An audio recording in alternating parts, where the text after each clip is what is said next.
Buffer zone പരിധി എല്ലായിടത്തും zero ഡിസ്റ്റൻസിൽ നിർത്തണമെന്ന് Bathery bishop doctor Joseph Mar Thomas. നിലവിലെ മാനദണ്ഡങ്ങൾ പരിഗണിച്ച് മുന്നോട്ട് പോവുകയാണെങ്കിൽ വയനാട് ജില്ല തന്നെ ഇല്ലാതെയാവുന്ന സാഹചര്യം ഉണ്ടാകുമെന്നും bishop doctor Joseph Mar Thomas പറഞ്ഞു. ബഫർ സോൺ വിഷയത്തിൽ ജനങ്ങളുടെ ആശങ്കകളും പ്രയാസങ്ങളും പരിഹരിച്ചുകൊണ്ടുള്ള നടപടിക്രമങ്ങൾ ഉണ്ടാകണമെന്നും ബിഷപ്പ് കൂട്ടിച്ചേർത്തു. മലയോര കർഷകർക്ക് വലിയ ആശങ്ക ഉയർത്തിക്കൊണ്ട് ബഫർ സോൺ നിലനിൽക്കുകയാണ്. ജനങ്ങളുടെ ആശങ്കകൾ, പ്രയാസങ്ങൾ പരിഹരിച്ചുകൊണ്ട് ബഫർ സോണിൻ്റെ നടപടിക്രമങ്ങൾ ഉണ്ടാകണമെന്നുള്ളതാണ് എല്ലാവരുടെയും ആഗ്രഹം എന്ന് പറയുന്നു. ജനവാസ കേന്ദ്രങ്ങളും അതുപോലെ തന്നെ വികസന കേന്ദ്രങ്ങളുമൊക്കെ ബഫർ സോണിൽ നിന്ന് ഒഴിവാക്കണമെന്നത് എല്ലാ ജനങ്ങളുടെയും താല്പര്യമാണ്. പ്രത്യേകിച്ച് കേരളത്തെ സംബന്ധിച്ച് ജനസാന്ദ്രത കൂടിയ ഒരു സംസ്ഥാനം എന്നുള്ള നിലയിൽ ബഫർ സോൺ കേരളത്തിലെ എല്ലായിടത്തും സീറോ ഡിസ്റ്റൻസിൽ നിലനിർത്തണം.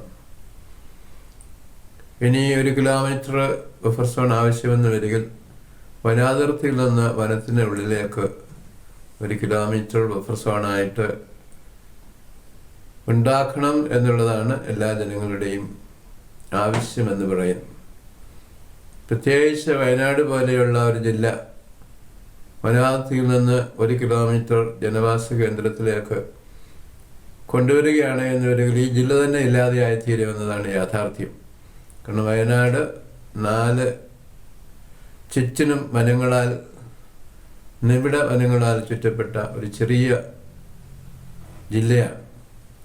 ഈ ജില്ലയിൽ 8 ലക്ഷത്തിൽ പരം പാവപ്പെട്ട കർഷകർ, ആദിവാസികൾ, ദുർബല ജനവിഭാഗങ്ങളാണ് താമസിക്കുന്നത്.